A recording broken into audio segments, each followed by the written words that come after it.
श्री हरिराम व्यास जी को वृंदावन की त्रिवेणी कहा गया। ब्रज की त्रिवेणी में श्री हरिराम व्यास जी का नाम आता है। और आप लोग आश्चर्य करेंगे, ओरछा है, ओरछा के रियासत के राजा मधुकर शाह के कुल पुरोहित थे श्री हरिराम व्यास जी। कैसे? नाम तो था हरिराम मिश्र। इतने विद्वान थे, इतने विद्वान, शास्त्रार्थ करके बड़े बड़े विद्वानों को भी परास्त कर दिया। तो हरिराम व्यास जी से महाराज श्री मधुकर शाह ने कहा, भगवान हे गुरुदेव, आपने सबको परास्त कर दिया, एक कृपा करो। बोले क्या? बोले आप पूरे भारत की यात्रा करो और सभी को शास्त्रार्थ में परास्त करके आप विराजो। तो हरिराम व्यास जी कहते हैं, भैया पूरे भारत की यात्रा करते करते तो उम्र बीत जाएगी, इसलिए बोले शास्त्रों की नगरी है काशी, है शास्त्रों की नगरी है काशी, विद्वानों की नाक है काशी, विद्वानों की नाक है। तो कहते बोले एक काम करें, काशी में जाकर ही शास्त्रार्थ कर ले। बोले क्यों? बोले काशी के अधिष्ठात्र देव भगवान विश्वनाथ, और काशी में सब शिव जी रहते नहीं है, काशी तो भोलेनाथ की कचहरी है महाराज। भोलेनाथ रहते तो कैलाश पर है, हमारे श्रीनाथ जी नाथ द्वारा में रहते नहीं है। नाथ द्वारा तो श्रीनाथ जी की कचहरी है, दिन भर रहते हैं नाथ द्वारा में, और सायकाल की आरती सहन करने के बाद तुरंत श्री गिरिराज जी आ जाते हैं। और श्री विश्वनाथ जी दिन भर रहते हैं काशी में, और सायकाल की आरती जैसे ही होती है तो सीधे भगवान कैलाश पहुंच जाते हैं। बोले काशी मेरी कचहरी है। क्यों? बोले कोई भी निर्णय कचहरी में किया जाता है, इसलिए मेरी कचहरी है काशी। तो जब महाराज मधुकर शाह कहते हैं, तो महाराज मधुकर शाह के कहने पर श्री हरिराम व्यास जी काशी पहुंचे।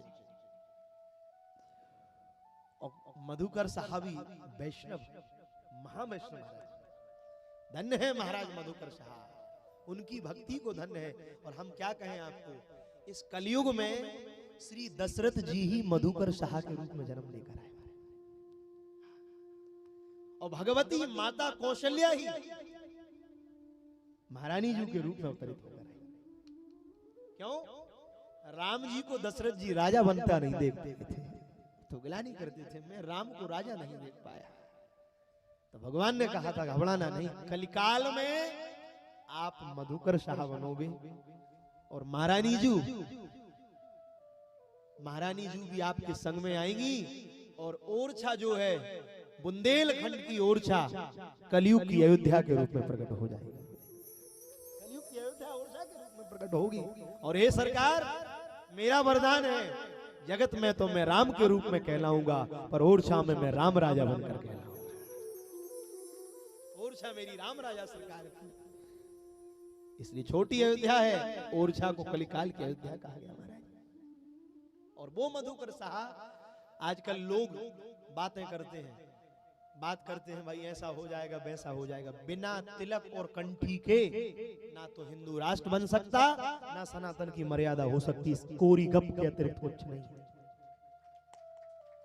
मस्तक पर तिलक नहीं होगा, सनातनी वैदिक सनातन परंपरा में जन्म लिया है, माथे पर तिलक नहीं लगा, गले में कंठी नहीं है, और वो कह रहे हैं हम धर्म बचाएंगे। पहले तुम्हें तो बचा लो, फिर धर्म बचा, तुम ही नहीं बच पा रहे। हमारे पूज्य श्री दादा गुरुदेव कहते थे, कोरी गप के अतिरिक्त कुछ नहीं है जब तक तिलक और कंठी मस्तक पर नहीं होगी। आपको क्या कहें, जिस समय महाराज मधुकर शाह का राज्य था, महाराज जी मुगलों का आतंक था, और मुगलों के शासन में मुगल बादशाह अकबर ने कहा था कि कल मेरी राज्यसभा में जितने भी हिंदू शासक राजा आएंगे, खबरदार एक भी तिलक लगाकर मत आना, नहीं तो मृत्यु दंड से कम कुछ भी नहीं। सब भयाक्रांत हो गए, भयभीत हो गए, प्राण चले जाएंगे। पर धन्य है महाराज मधुकर शाह की भक्ति, धन्य है महारानी जू जो राम जी को अयोध्या से लेकर ओरछा आ सकती है, उनकी क्या भक्ति होगी। महाराज मधुकर शाह कहते हैं वैसे तो एक ही तिलक लगाता है, आज महाराज मधुकर शाह ने पूरे अंग पर 12 तिलक लगा लिए, 12 तिलक धारण कर लिए।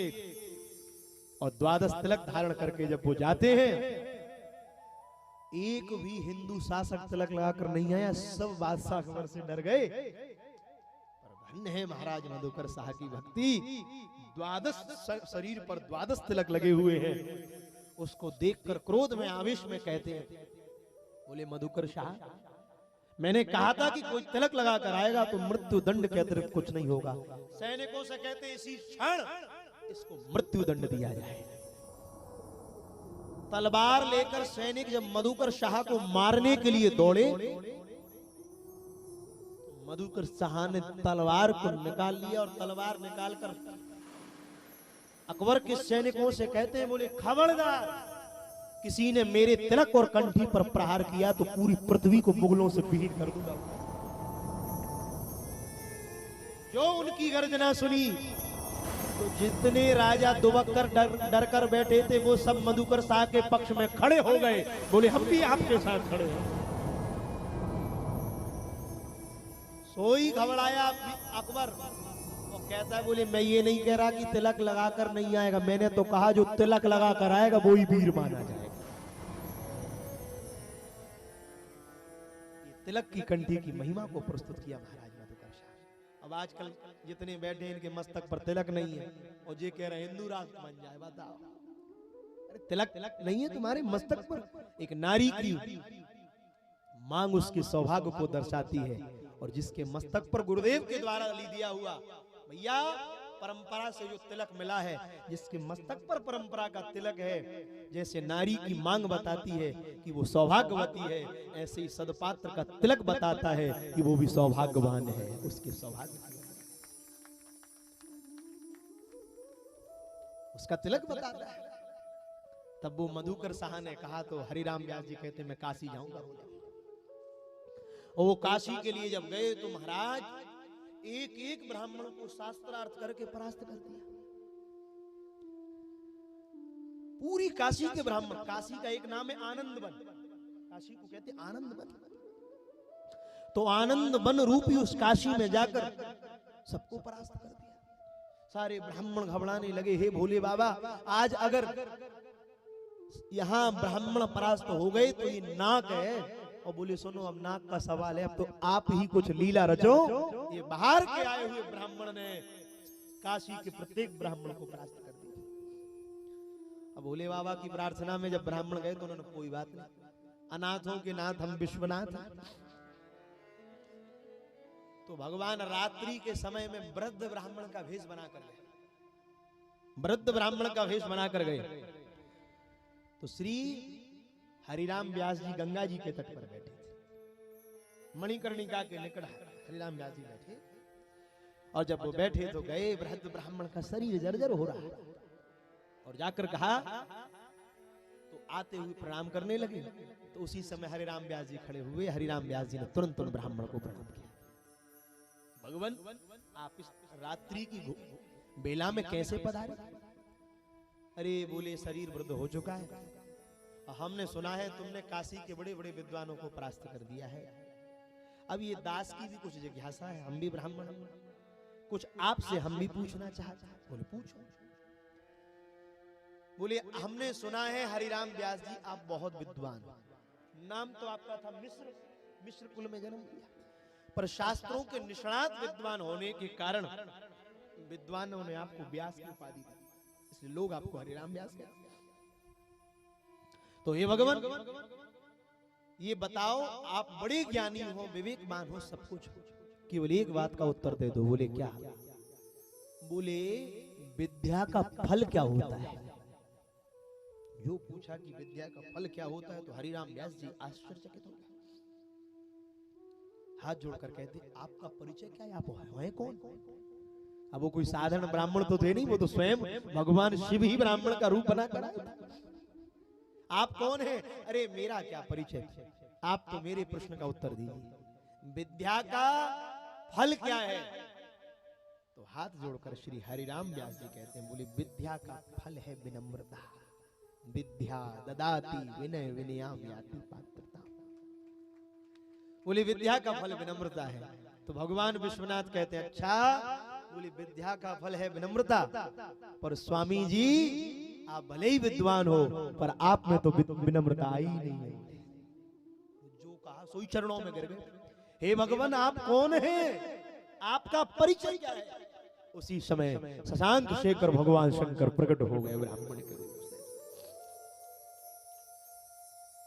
और विश्वनाथ जी प्रकट होकर कहते हैं हरिराम व्यास कहां फंसने के लिए आ गए, कहां चक्कर में पड़ गए।